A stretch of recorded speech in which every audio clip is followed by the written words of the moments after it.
пишуваше за истрагата за Никола Младенов.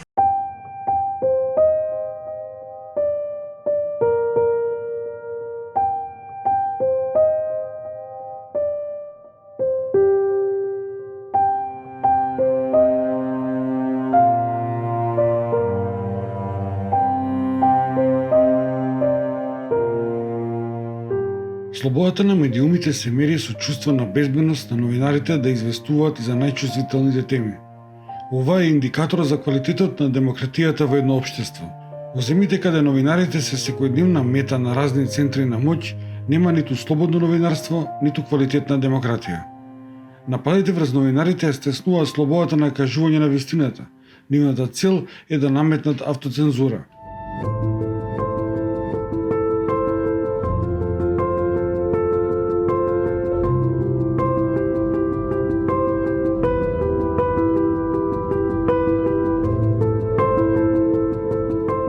Невреј Адеми за малку се спаси од најлошото кога непознато лице го нападна додека известуваше за условите во основното училиште во село Ѓурѓевиште, Гостивар.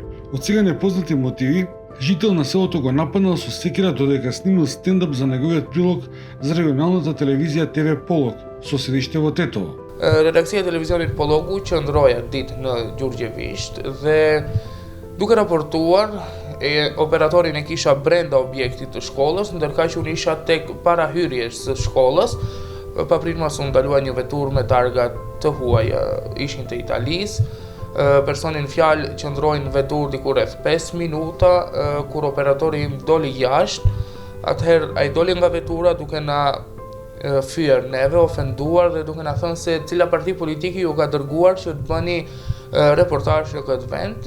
Unë mundova disa herë që ta qetësoj situatën, por nuk kisha mundësi ta qetësoj situatën. Ai erdhi, më kapi, në hodhi nga shkallët, pika e parë, më pas dëshironte që të gjej diçka aty për të na sulmuar, e pa se ai i cili një i punësuar në atë shkollë ishte duke përgatitur drurët për të ndetë zjarin për koftorët e shkollës dhe kishte spatën anash, ai e mori spatën dhe u drejtua në drejtimin tonë. Tentoi disa herë të na godas, nuk arriti, falë Zotit.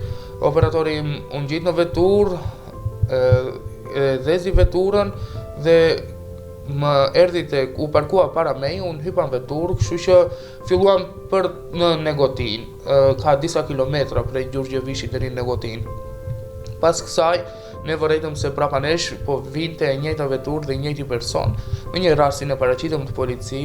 Полицијата брзо реагираше да го раштети случајот со Неври. Опаѓа бројот на напади врз новинарите, односно таа појава е се поретка. За жал, како што кажавте и вие, имавме пред известно време еден напад врз новинар во Гостиварско, но Министерството за внатрешни работи веднаш по добиената пријава експресно реагираше и за само неколку часа лицето беше приведено и предадено на надлежното обвинителство.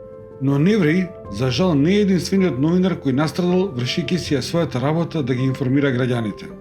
Интервјуто кое пред речиси 2 години го правев со председателот на ВМРО ДПМН во март 2020 година, во кое тој меѓу другото побара од мене да му се извинам по мојата констатација дека тој се уште не може да излезе од матрицата на Груевски, беше доволна причина и повод за лидерот на ГРОМ, Стефче Јакимовски, со богат вокабулар и една плејада од погрдни зборови, напишани на Фејсбук да упати закани кон мене.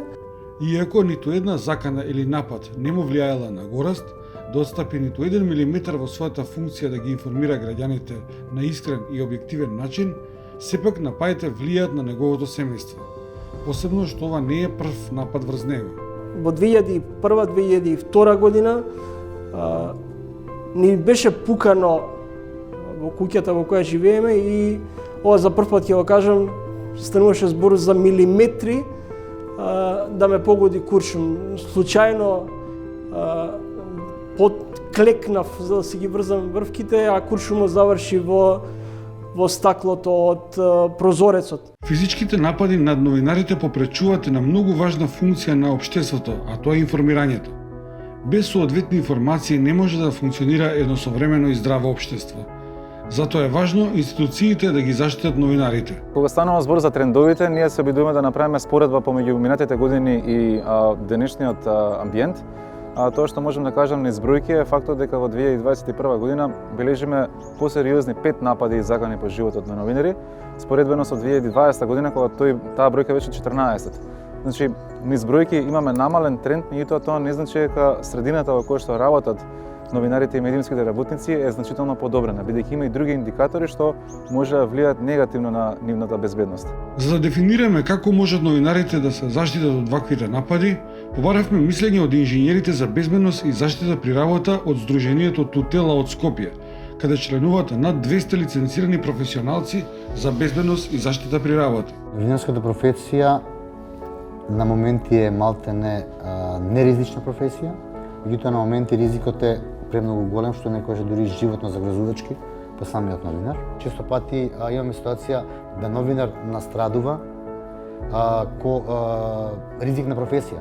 Значи буквално самата професија, тоа е ко пилотот. Се е безбедно, он управува се авионот, сите устои му се безбедни, меѓутоа ако едно делче откаже, он ќе наследи, авионот ќе падне и тогаш веќе имаме ризик на професија каде што неминовно и нема спас, освен некоја виша сила да он остане жив и си излече од таа ситуација без некои посериозни последици или пак да не биде фатално по неговиот живот. Иста е ситуацијата со новинарот. Искуствата покажале дека зголемувањето на внимателноста на институциите кон новинарите се нивна најдобра заштита.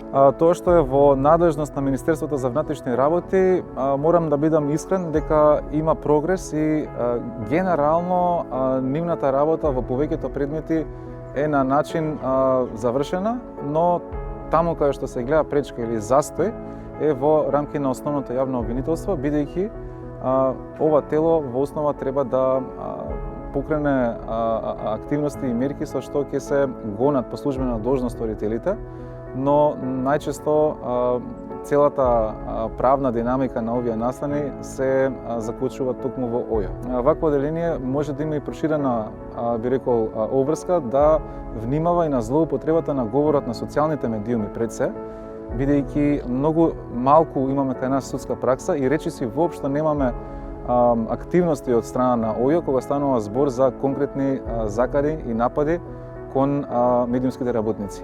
Јавното обвинителство е една од најкритикуваните институции за заштита на правата на граѓаните во извештаите на Европската Унија и останатите меѓународни организации.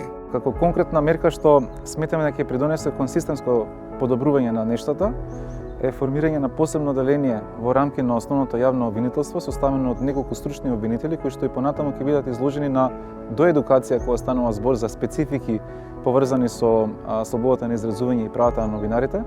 Сметаме дека вакво посебно оделение е нужно, бидејќи се очекува да се донесе новиот закон, односно измените на кривичниот законник во рамки на собранието, каде што и самото обвинителство ќе има повеќе работа по службена должност да ги гони сторителите кога би имало напади. Веќе неколку месеци во собранието на Северна Македонија стои предлог за измена на кривичниот закон, со кој нападите врз новинарите би биле санкционирани како напади врз службени лица. Измените на кривичниот законник беа доставени од страна на Министерство на правда до влада, а потоа од влада до собрание во јули 2021 година.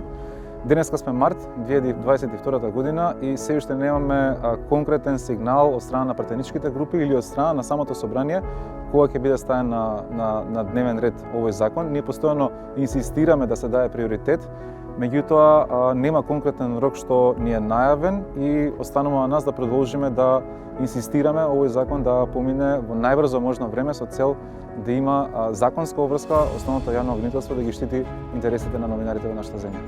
А додека да добијат подобра заштита од институциите од Сдруженијето Тутела, ни ги дават следните препораки за заштита. Треба да обрачен спрема самата публика, да лесно се вклопи во масата.